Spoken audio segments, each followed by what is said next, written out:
नमस्कार।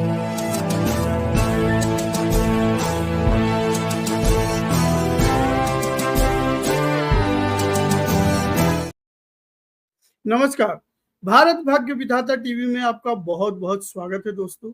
मैं हूं आपका होस्ट एंड दोस्त रोहित रोहन और आप प्रोग्राम देख रहे हैं डिकोड विद रोहित रोहन। दोस्तों, आज हम बात करेंगे उद्धव ठाकरे के भविष्य के बारे में। महाराष्ट्र में उनका भविष्य क्या है? शिवसेना उद्धव ठाकरे गुट क्या करने जा रहा है महाराष्ट्र में, और क्यों आज हम उद्धव ठाकरे पे बात करेंगे, हम आपको ये भी बताएंगे। दोस्तों, 2-3 दिन पहले आपने सुना होगा, इलेक्शन कमीशन ने 2 स्टेट में चुनाव का घोषणा किया है। जम्मू कश्मीर में और हरियाणा में उन्होंने चुनाव के डेट का अनाउंस किया है।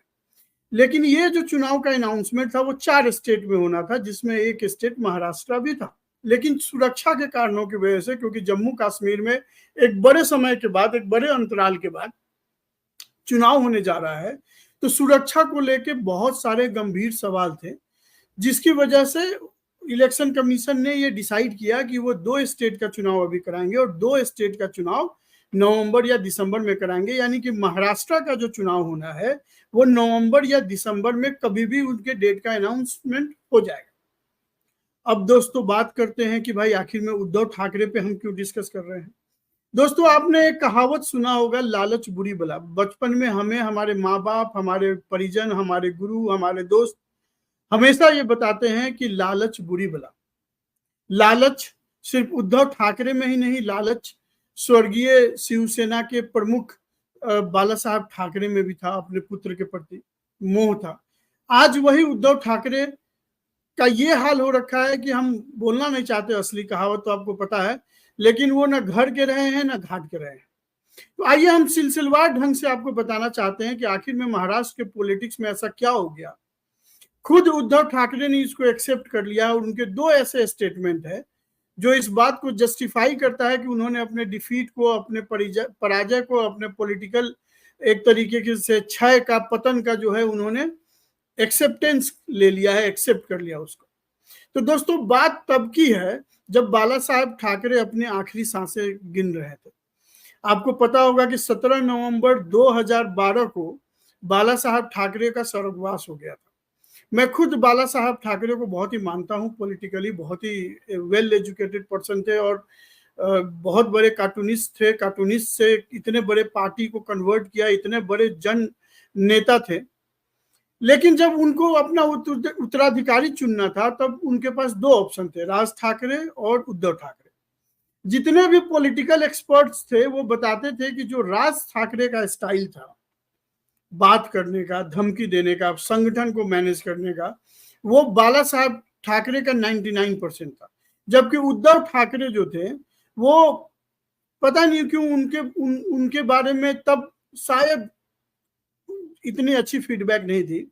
लोग उनको कमजोर नेता समझते थे, उनके अंदर कमजोर नेतृत्व की क्षमता समझी जाती थी। लेकिन वही जो मैंने कहा, लालच बुरी बला। हालांकि अब वो स्वर्गीय हैं, लेकिन अब उनके बारे में कुछ कहा नहीं जा सकता। उन्होंने राज ठाकरे और उद्धव ठाकरे में फाइनली अपने बेटे को ही उन्होंने सेलेक्ट किया, भतीजे को उन्होंने त्याग दिया। वो चाहते तो ऐसा पैरेलल पोजीशन बना सकते थे जिसमें बेटा भी एडजस्ट हो जाए, पोता भी एडजस्ट हो जाए, तो शायद आज शिवसेना का स्वरूप कुछ और होता। लेकिन वही बात है, पुत्र मोह, लालच, उसमें फाइनली बाला साहब ठाकरे ने अपना उत्तराधिकारी जो है उद्धव ठाकरे को बनाया। चलिए, यहां तक तो ठीक था। 2012 में तो उनका स्वर्गवास हो गया। अब बात करते हैं 2013 में। 2013 में आपको पता है कि एक बड़ा मूवमेंट चला जिसमें मोदी जी को as a prime ministerial candidate जो है बीजेपी अनाउंस करना चाह रही थी। सारे अपने संगठन के जितने भी दलों हैं जिनके साथ मिलकर बीजेपी का नेचुरल अलायंस है, उनसे सजेशन लिया जा रहा था। आपको पता है कि 2 दल ऐसे थे या 3-4 दल ऐसे थे जिन्होंने मोदी जी के नाम का सख्त विरोध किया, जिसमें एक दल शिवसेना भी थी। उद्धव ठाकरे ने स्वर्गीय सुषमा स्वराज जी का नाम पे बिट्टो डाला।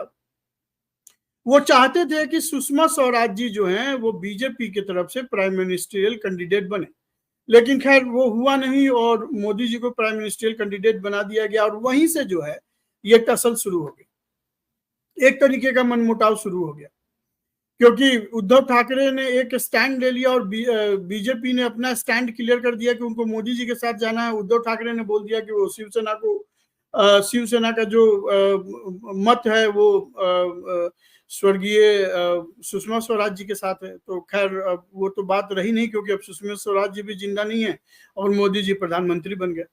लेकिन ये जो मनमुटाव है, उसने जो नेचुरल अलायंस था महाराष्ट्र में बीजेपी और शिवसेना का, उसमें एक दरार का काम शुरू कर दिया। और ये दरार तब खुल के सामने आ गया जब 2014 में जब महाराष्ट्र का चुनाव हुआ, और आपको पता है कि मोदी जी प्रधानमंत्री बन चुके थे। जब महाराष्ट्र का चुनाव हुआ तो शिवसेना ने ये डिसाइड किया कि वो अकेले लड़ेंगे। हालांकि बीजेपी की तरफ से अमित शाह और पता नहीं कितने बड़े बड़े नेता मातोश्री गए थे, और मातोश्री में जाके उन्होंने उद्धव ठाकरे को समझाने की कोशिश किया था, लेकिन उद्धव ठाकरे नहीं माने थे और वो स्टैंड अलोन चुनाव में गए थे। बीजेपी स्टैंड अलोन चुनाव में गई थी, एनसीपी स्टैंड अलोन चुनाव में गई थी, कांग्रेस स्टैंड अलोन चुनाव में गई थी। यहाँ पे एक बात बताना जरूरी है कि अगर आप शुरू से ये पैटर्न देखें ना, जब बाला साहब ठाकरे जिंदा थे और उसके बाद अगर आप उद्धव ठाकरे का भी पॉलिटिकल कैरियर देखें, तो ये लोग कभी भी किसी भी नेता से मिलने के लिए कभी भी मातृश्री से बाहर नहीं गए। इनका ये शुरू से ये जिद रहा है, घमंड रहा है, या जो भी मानिए वर्किंग स्टाइल रहा है कि चाहे कुछ हो जाए वो मातृश्री से बाहर नहीं जाएंगे। जिसको भी बात करना है, जिसको भी अपने बातें रखनी है, निगोशिएट करनी है, कुछ भी करना है, तो उनको मातृश्री में ही आना पड़ेगा और शिवसेना के सामने अपनी बातें रखनी पड़ेगी मातृश्री में। ये कभी नहीं जाते थे। अब हम बात करते हैं कि आखिर में 2014 में हुआ क्या। अगर आप 2014 में देखें तो बीजेपी को 122 सीटें आ गई थी आउट ऑफ 288 सॉरी, और शिवसेना जो है वो 63 पे आ गई थी। तो एनसीपी को मौका मिल गया। एनसीपी ने क्या किया कि अनकंडीशनल जो है सपोर्ट ऑफर कर दिया बीजेपी को। क्यों? क्योंकि उनको पता था कि अगर शिवसेना सपोर्ट कर देती है तो कांग्रेस और एनसीपी के लिए फिर एक 5 साल का बहरा मतलब कि अंधेरा समय आ जाएगा, क्योंकि जब तक कोई पार्टी सत्ता में नहीं होती उसका विस्तार नहीं हो पाता। जब शिवसेना को लगा कि नहीं भाई ये तो मामला खराब हो जाएगा और उनको सत्ता से बाहर निकलना पड़ेगा, तो उन्होंने फाइनली कुछ शर्तों के साथ 2014 में फडणवीस जी को एज ए सीएम एक्सेप्ट किया। लेकिन उनके शर्त थी कि शिवसेना को गृह मंत्री दिया जाए, उप मुख्यमंत्री का पोस्ट दिया जाए और एक दो बड़े मिनिस्ट्री मांगी गई थी, और बीजेपी ने सब नकार दिया। किसी तरीके से 5 साल का शासन चला, क्योंकि वो खून का घोट पी के शिवसेना उस शासन में रही। और आपने देखा होगा कि उस 5 साल के दौरान शिवसेना का जो मुखपत्र है उस पर लगातार मोदी जी के खिलाफ जो है आर्टिकल छपते रहे, बीजेपी के खिलाफ आर्टिकल छपते रहे। वो गठबंधन में रहे, सरकार में रहे, लेकिन सरकार के खिलाफ लिखते रहे। अब हम बात करते हैं 2019 की। 2019 में भी जब चुनाव हुआ तो बीजेपी का कहना है कि उन्होंने कभी भी ये प्रॉमिस नहीं किया था कि चुनाव के बाद वो शिवसेना का मुख्यमंत्री बनाएंगे। उन्होंने फडणवीस को ही मुख्यमंत्री के तौर पे रखा था और मोदी जी के चेहरे पे चुनाव लड़ा गया था। कोई ऐसा वादा अमित शाह ने या मोदी जी ने शिवसेना को नहीं दिया था कि चुनाव खत्म होने के बाद अगर वो जीतते हैं तो शिवसेना का मुख्यमंत्री बनेंगे। लेकिन जब चुनाव खत्म हुआ तो उद्धव ठाकरे गुट ने जिद पे अड़ गए कि नहीं जी, 2.5 साल का हमारा पार्टनरशिप होगा, 2.5 साल बीजेपी की सरकार होगी, 2.5 साल शिवसेना की सरकार होगी, और पहला 2.5 साल जो होगा वो शिवसेना का होगा। फाइनली आपको पता ही है क्या हुआ, सरकार टूट गई। सरकार टूट गई। जिस कांग्रेस को शिवसेना के संस्थापक बाला साहब ठाकरे ने हमेशा उनका जो विचार था कांग्रेस के प्रति हमेशा ही बहुत ही निगेटिव था। उन्होंने हमेशा कांग्रेस को दुत्कारा, सोनिया गांधी के खिलाफ लगातार स्टेटमेंट देते रहे। वो विदेशी सत्ता को एक्सेप्ट करने को तैयार नहीं थे, क्योंकि सोनिया गांधी विदेशी थी, उनको हमेशा अवॉइड करते रहे। उस कांग्रेस और उसी एनसीपी के साथ उद्धव ठाकरे गए, और क्या हुआ, फाइनली उनकी सरकार 2 साल के लगभग में चली। फिर एकनाथ शिंदे ने बगावत कर दिया और फिर सरकार गिर गई। यानी कि वही कहा जाता है कि लंगूर के हाथ में अंगूर, उनके हाथ में अंगूर आया भी, उन्होंने खाया भी नहीं, क्योंकि 2.5 साल से ज्यादा उनकी सरकार चली नहीं। एकनाथ शिंदे ने सरकार को तोड़ दिया और फिर बीजेपी की सरकार आ गई। आखिर में उद्धव ठाकरे को तो कुछ मिला नहीं। जो भी उद्धव ठाकरे को उम्मीद था, वो उम्मीद था कि लोकसभा चुनाव में महाराष्ट्र की जनता जो है उनको इमोशनल सपोर्ट करेगी और इमोशनल सपोर्ट की वजह से हो सकता है कि शिवसेना को कुछ ज्यादा सीटें मिल जाए और उनका आधिपत्य जो है वो एनसीपी और कांग्रेस के ऊपर हो जाए। लेकिन फाइनली हुआ क्या? जो 2024 का चुनाव का रिजल्ट आया उसको भी देखें तो 2024 में सबसे ज्यादा सीटें अगर इनके गठबंधन में किसी को आई तो कांग्रेस को आई 13 सीटें। उसके बाद शिवसेना उद्धव ठाकरे गुट को मात्र 9 सीटें आई, फिर एनसीपी को 8 सीटें आई, वहीं बीजेपी और शिवसेना जिनको अब सिंबल मिल गया है एकनाथ शिंदे के पार्टी को, उन दोनों को मिलकर 15-16 सीटें आई। यानी कि लोकसभा चुनाव में भी जिस तरह का उनको रिजल्ट समझ रहे थे कि आएगा, जिस तरीके का उनको लग रहे थे कि वोट बैंक है उनके पास और वोट आएंगे, वो उनके पास आया नहीं। वो वोट भी उनको लग रहा है कि शिवसेना का जो वोट था वो एकनाथ शिंदे के गुट को चला गया है। अब हम बात करते हैं कि आखिर में ये चेंज क्या आ गया है, आखिर में ऐसा क्या हुआ है जिसके लिए हम आज डिस्कस कर रहे हैं। 3 चीजें हुई है, 2 स्टेटमेंट और 1 एक्टिविटी। एक एक्टिविटी, खुद उद्धव ठाकरे और उनके बेटा अभी दिल्ली आए, पहली बार। वो कभी नहीं जाते थे किसी नेता के पास, पहली बार दिल्ली आए, राहुल गांधी से मिले, सोनिया गांधी से मिले, प्रियंका गांधी से मिले, एनसीपी के नेताओं से मिले। आम आदमी पार्टी जिसका महाराष्ट्र में कोई लेना देना नहीं है, अरविंद केजरीवाल जेल में है, उनको सपोर्ट करने के लिए उनकी वाइफ से मिलने आम आदमी पार्टी के सीएम यानी कि अरविंद केजरीवाल की वाइफ जिससे मिलने उनके घर गए। पूरी तरीके से वो दिल्ली आए और विंडो शॉपिंग करके गए और उन्होंने एक बहुत ही इंपॉर्टेंट स्टेटमेंट दिया है जिससे उनके पॉलिटिकल भविष्य को जाना जा सकता है। पहला, एनसीपी और कांग्रेस ने के कुछ नेताओं ने पिछले कुछ दिनों में कहा है कि चुनाव में जिसकी जितनी सीटें आएगी उसके हिसाब से हम तय करेंगे कि मुख्यमंत्री कौन होगा। शिवसेना इससे इत्तेफाक नहीं रखते। शिवसेना के उद्धव ठाकरे ने कहा कि नहीं, सीटें डिसाइड नहीं करेंगी कि कौन मुख्यमंत्री बनेगा। यानी कि उद्धव ठाकरे को कोई उम्मीद नहीं है या उद्धव ठाकरे को डर है कि उनकी सीटें नहीं आएंगी उतना जितना कि वो समझ रहे हैं। और दूसरी बात है कि जितनी सीटें उद्धव ठाकरे मांग रहे हैं उतना भी सीट उनको मिल जाएगी, वो उनको नहीं लग रहा है, क्योंकि कांग्रेस जो है लोकसभा में हाईएस्ट सीट के साथ आई है तो हाईएस्ट जो है विधानसभा की भी सीटें मांगेगी। तो एक तो ये है, उद्धव ठाकरे ने साफ साफ बोल दिया कि नहीं, ये जरूरी नहीं है कि जिसकी सीटें ज्यादा आएंगी उसी पार्टी का मुख्यमंत्री होगा, यानी कि मुख्यमंत्री किसी भी पार्टी का बन सकता है, ये उन्होंने कहा, पहली बात। दूसरी बात जो उन्होंने कहा, इससे सीन क्लियर हो जाता है।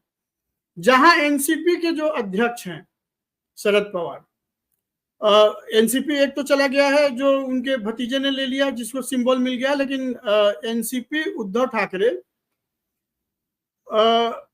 और कांग्रेस और एनसीपी जो अभी शरद पवार के नाम पे है, उन्होंने ये स्टेटमेंट दिया है कि हम अपने मुख्यमंत्री का नाम चुनाव के बाद अनाउंस करेंगे, डिपेंड ऑन कितने सीटें आती है, हम जीतेंगे या हारेंगे, जीत के बाद हम डिसाइड करेंगे कि हमारे पार्टी का मुख्यमंत्री का उम्मीदवार कौन होगा।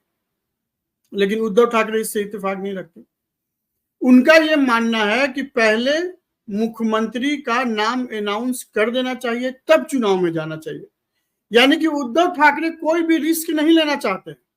वो चाहते हैं कि चुनाव शुरू होने के पहले ही उनका नाम एज ए मुख्यमंत्री अनाउंस कर दिया जाए, तब चुनाव में जाया जाए, ताकि अगर सीटें कम या ज्यादा आती हैं तो मुख्यमंत्री को लेकर कोई फाइट ना हो। तो दोस्तों, ये तो वही बात हो गई कि अब ना वो बीजेपी के साथ जा सकते हैं, क्योंकि इतने दिनों में पानी इतनी बह चुकी है कि अब उन्होंने इतने स्टेटमेंट बीजेपी के खिलाफ दे दिया है कि बीजेपी के साथ उनका अब जेल हो जाए ये मानना मुश्किल है। हालांकि पॉलिटिक्स में कुछ भी पॉसिबल है, कुछ भी असंभव नहीं है, लेकिन ऐसा माना जा सकता है कि अभी के सिनेरियो के हिसाब से मुझे नहीं लगता है कि उद्धव ठाकरे को बीजेपी एक्सेप्ट करेगी या बीजेपी को उद्धव ठाकरे एक्सेप्ट करेंगे। और अब जिस तरीके से एनसीपी को भी लगने लगा है कि भाई उद्धव ठाकरे जो है अपनी पहचान खो चुके हैं, वोट बैंक खो चुके हैं, इनको इतनी अहमियत देने की अब जरूरत नहीं है। वही कांग्रेस को दिख रहा है कि जब उनको हाईएस्ट सीट कांग्रेस को लोकसभा में आया है, तो राहुल गांधी को बड़ा नेता मानते हुए कांग्रेस अब चाहती है कि वो महाराष्ट्र में एक बड़ा वोट बैंक को एड्रेस करे, बड़ा जो है विधानसभा का जो है सीटें गेन करे और वहां का लार्जेस्ट पार्टी बने और उस पार्टी का मुख्यमंत्री हो, यानी कि कांग्रेस का मुख्यमंत्री हो। तो कहने का मतलब यह है कि मेरी इस पूरे विवेचना से आपको एक बात तो समझ आ गई होगी कि उद्धव ठाकरे जो हैं वो, उनकी रातों की नींद हराम है। उनको पता है कि जिस लालच के चक्कर में उन्होंने बीजेपी को छोड़ के एनसीपी और कांग्रेस के साथ गए थे, उसी लालच के चक्कर में उसी लालच ने उनको डुबो दिया। तो जहां से मैंने अपना इस प्रोग्राम को शुरू किया था ये स्टेटमेंट देते हुए कि लालच बुरी बला, वहीं पे मैं अपने प्रोग्राम को खत्म करता हूं कि उद्धव ठाकरे ना अब महाराष्ट्र के रहे, ना देश के रहे, ना घर के रहे। तो आज के लिए बस इतना ही। अपने होस्ट एंड दोस्त रोहित रोहन को दीजिए इजाजत। हम ऐसे ही प्रोग्राम आपके लिए लाते रहेंगे, ऐसे ही विवेचना लाते रहेंगे। हमारे चैनल को लाइक कीजिए, सब्सक्राइब कीजिए, शेयर कीजिए। धन्यवाद।